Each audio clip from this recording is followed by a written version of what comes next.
7 pa lang, bitbit na ang mapa. Init pa lang ng umaga, kumakapit na sa mukha. Kalsadang putol-putol, putik hanggang tuhod. May listahan ng pangalan, pero di alam ang susunod. Bawat katok may kaba kung paano sasagutin. May lugar na tahimik, may lugar na matalim. May aso, may baha, may galit na nakatingin. Trabaho lang ang dala, pero panganib ang kapiling. Hindi naman nakikita sa papel ang pagod, hindi rin nasusukat sa pirma ang takot. Kapag umuuwi na may alikabok sa dibdib, pero tanong pa rin, sapat ba ang kapalit?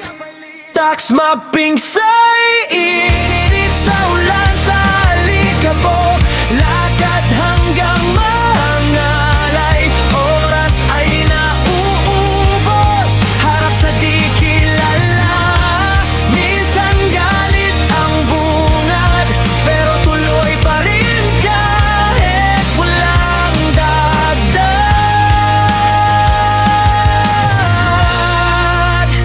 Walang hazard fee, pero may panganib araw-araw. Parang normal lang kahit mabigat ang tanaw. Hindi naghahanap ng medalya o papuri, kundi pagkilalang may bigat din ang tungkulin. May eskinitang makipot, may daang walang ilaw. May tingin na nagtatanong kung bakit narobong ngayon. Hindi lahat ng lugar pareho ang daloy. May kaba na tahimik, pero hindi matukoy. Checklist sa kamay, responsibilidad sa balikat. Kahit pagod ang paa, hindi pwedeng umatras dahil may target, may oras, may bilang. Pero katawan din naman ang may hangganan. Bukas pagbalik, panibagong ruta, panibagong lakad, panibagong mukha. Hindi hinihingi ang madali o magaan, kundi patas na tingin sa pinagdaraanan.